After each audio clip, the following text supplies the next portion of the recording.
Hello guys, ট্রায়োপিডিয়াতে সবাইকে স্বাগত।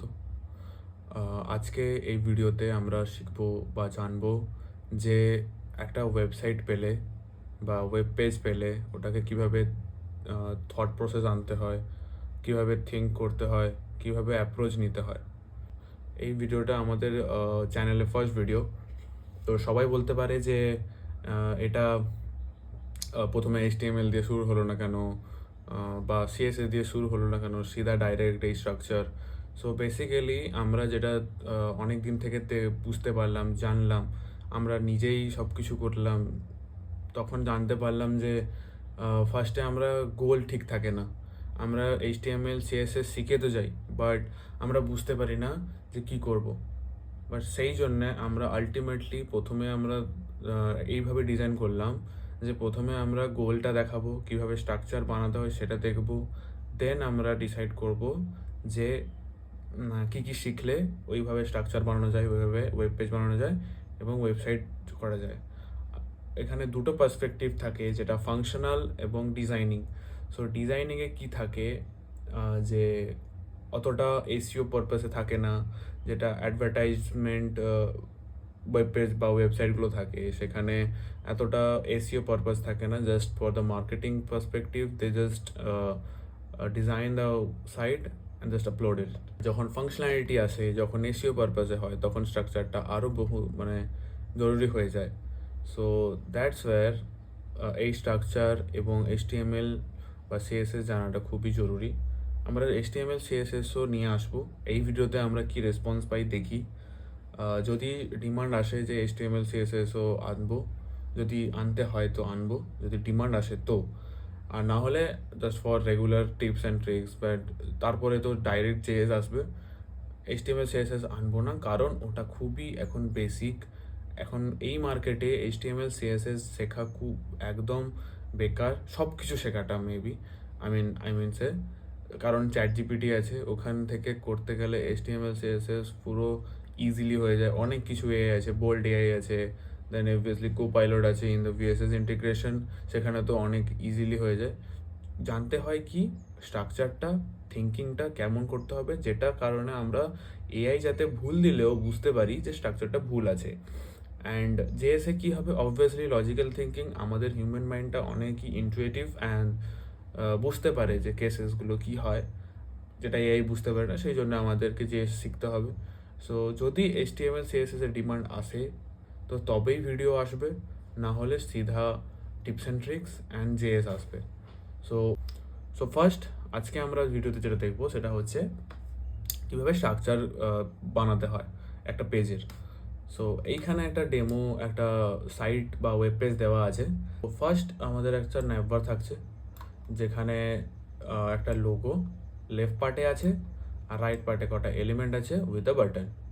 So এই দুটোকে আমরা জানি যে ন্যাভ লেফট, ন্যাভ রাইট করে দিলে একটা ন্যাভ বারে দুটো ডিভ থাকবে, একটা হচ্ছে ন্যাভ লেফট আর একটা হচ্ছে ন্যাভ রাইট।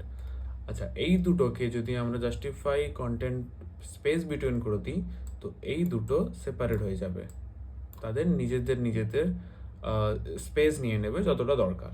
আচ্ছা, সেম এখানে যদি আমি একটা ন্যাভ রাইটের ফ্লেক্স লাগাই, দের এলিমেন্টগুলোকে স্পেস বিটুইন করে দিই, তো সেটাও ইজিলি হয়ে যাবে। সো আমাদের এই থট প্রসেসটা আগে ন্যাভ বার বানানোর এটা হয়ে গেল। দেন আমাদের কি আছে, হেডার সেকশন।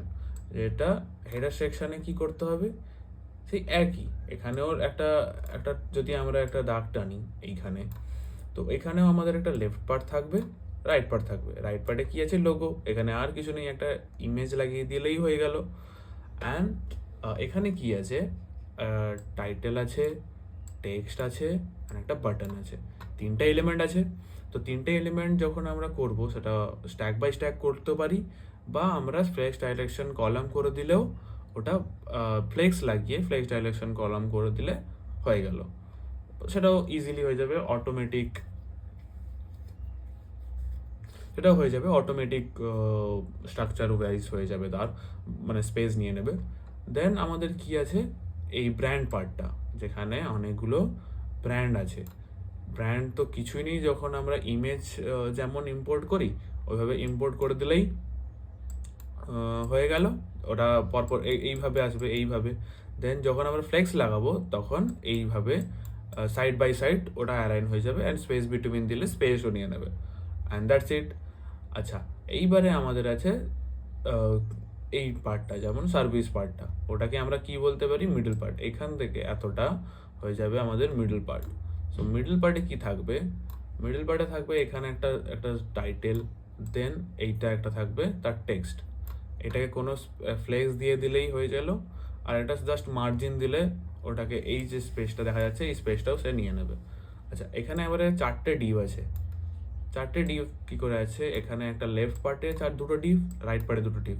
যেমন আমরা এইভাবে করেছিলাম, কোথায় গেল, এইভাবে করেছিলাম, লেফট রাইট স্পেস বিটুইন করে দিলে যখন স্পেস নিয়ে নিচ্ছিল, এটাকেও আমরা তেমন করে দিলে হয়ে যাবে।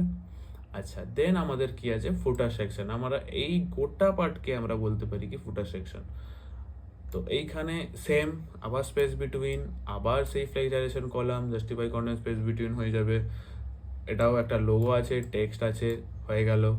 দেন এই ফুটার সেকশনে 3টে এলিমেন্ট থাকবে, স্ট্যাক বাই স্ট্যাক আসবে, আবার সেইভাবে করে দেবো, হয়ে যাবে।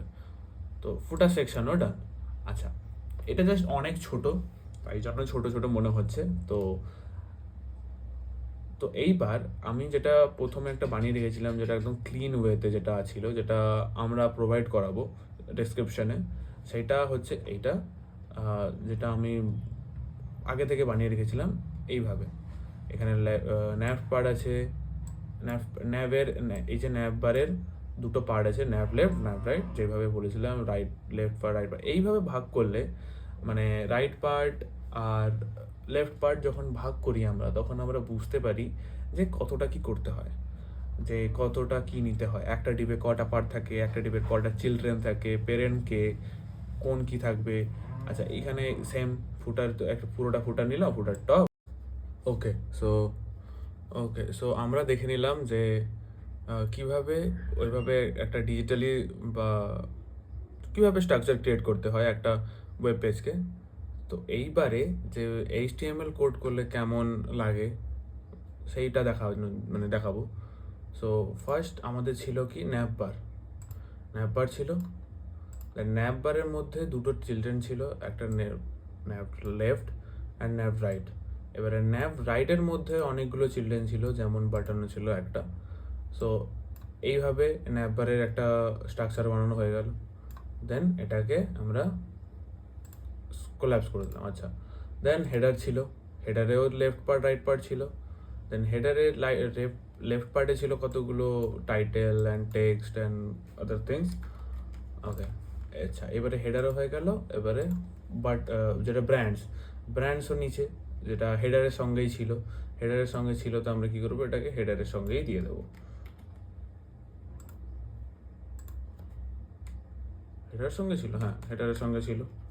ওকে, সো এই দুটো এবারে কি হবে, এটা এবারে কি হবে, হেডার কন্টেন্ট করে দেবো আমরা, যে এটা হেডার কন্টেন্ট, তো হেডার কন্টেন্টই থাকবে। হেডার কন্টেন্টে কি থাকবে, দুটো হয়ে গেল, লেফট পার্ট রাইট পার্ট, আর এখানে তার মিডল মানে ব্র্যান্ড হবে তার নিচের সব পার্টটা। ওকে, তো সার্ভিসে কি আছে, সার্ভিসেও সেই একই, একটা টেক্সট আছে, এখানে একটা প্যারাগ্রাফ ছিল, যেটা কতটা ছিল অতটা জানি না। সো লরেম 10 করে দিলে হয়ে গেল, ব্যাস এটা চলে এলো তার সাইডে। আচ্ছা, লেফট পার্টেও সেই একই, রাইট পার্টেও সেইভাবেই আমরা যখন যদি ফ্লেক্স করে দিই, জাস্টিফাইড কন্টেন্ট করে দিই, ওটা হয়ে যাবে। দেন ফুটারেও সেই একই ছিল, ফুটার টপে এইটা ছিল, অ্যান্ড ফুটার বটমে সেই কেস স্টাডি অ্যান্ড আরও অনেক কিছু ছিল, যেগুলো অতটা লিখে আমার অতটা নেই। ফুটার বটমে ওইগুলোই থাকবে, কোনগুলো, যেগুলো ছবিতে নিচে দেখা ছিল, লার্ন মোর, তিনটে টেক্সট ছিল, সরি প্যারাগ্রাফ ছিল, সেগুলো হয়ে যাবে। আচ্ছা, সো আরেকটা জিনিস থাকে, যেটা আমি এখানে লিখিনি, ইচ্ছে করেই লিখিনি, কারণ ওটা আমরা করবো। আচ্ছা, প্রত্যেকটা একটা ভালো প্র্যাকটিস হয় যে প্রত্যেক সে যে কোনো ডিভ হোক, বা যে কোনো এলিমেন্ট হোক, বা যে কোনো যাই কিছু হোক, ওর একটা পার্টিকুলারলি একটা মেন ডিভ থাকে, যাতে করে আমরা সব কিছু কন্ট্রোল করতে পারি। সো এটাকে আমরা করবো কাট, এখানে একটা মেন ডিভ আনবো, দিয়ে এটাকে পেস্ট করবো।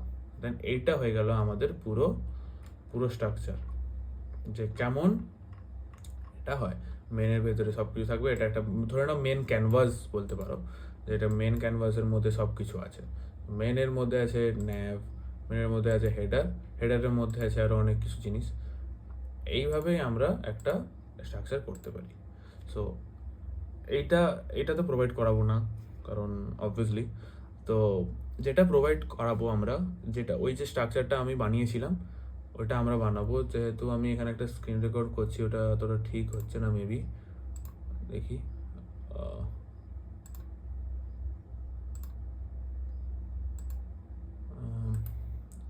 let me fix. Okay.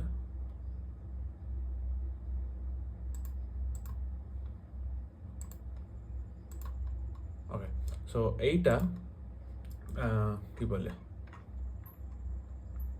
এইটা তোমাদেরকে দেবো।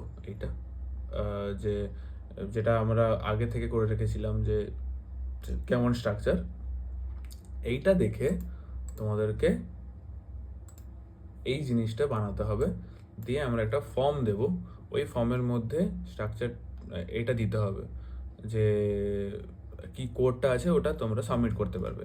এবার সাবমিট করতে পারলে কি হবে, আমরা বলতে পারবো যে স্ট্রাকচারটা ঠিক আছে কিনা। এবার স্ট্রাকচারটা ঠিক আছে কিনা দেখলে তোমাদেরই লাভ, তোমাদেরই ইমপ্রুভমেন্ট হবে। তো ওই ফর্মে তোমাদের একটা মেল অ্যাটাচ করে দিও, যে এখানে তারপরে আমরা ওইখানে রেসপন্স পাঠিয়ে দেবো, যে কি কি কিছু যদি গলতি থাকে তো ওগুলো আমরা সলভ করে দিয়ে দেবো। সো এটাই হচ্ছে মেন। তো আমরা এটা আগে স্ট্রাকচারটা দেখিয়ে দিলাম। তো তোমাদের করণীয় কি, ডিসক্রিপশনের মধ্যে দেওয়া এই ফটোটাকে অ্যাক্সেস করো। তো অ্যাক্সেস করে কি করবে, নিজেরা HTML দিয়ে এইগুলো স্ট্রাকচারগুলো বানাও। তো স্ট্রাকচারটা বানিয়ে যেটা ফর্ম আছে, ফর্ম যেটা অ্যাটাচ আছে ওখানে তোমাদের এই কোডটা পুরো পেস্ট করবে। দেন ফাইলও পেস্ট করতে পারো, নো ওয়ারিজ। তোমরা ডাইরেক্ট কোডও পেস্ট করতে পারো, নো ওয়ারিজ, এগুলো আমরা দেখে নেবো। আচ্ছা, ওইখানে তারপরে কি দেওয়া থাকবে, আর একটা মেল অ্যাটাচ করে দিও, যেখানে আমরা কি দেখবো, যে তোমাদেরকে রেসপন্স দিতে পারবো। সো হোপফুলি আজকের ভিডিওটা তোমাদের পছন্দ হলো। পরে আরও JS এর টিপস অ্যান্ড ট্রিক্স আসবে, HTML এর টিপস অ্যান্ড ট্রিক্স আসবে, CSS আসবে, আরও মডার্ন ওয়েব ডেভেলপমেন্ট আসবে, ক্রিয়েটিভ ওয়েব ডেভেলপমেন্ট আসবে, ফাংশনাল ওয়েব ডেভেলপমেন্টও আসবে। অনেক কিছু আসবে, অনেক কিছু প্ল্যান্ড আছে, অনেক কিছু হবে পরপর, আস্তে আস্তে ধীরে ধীরে হবে। সো আজকের মতো এতটাই, দেখা হচ্ছে পরের ভিডিওতে। সো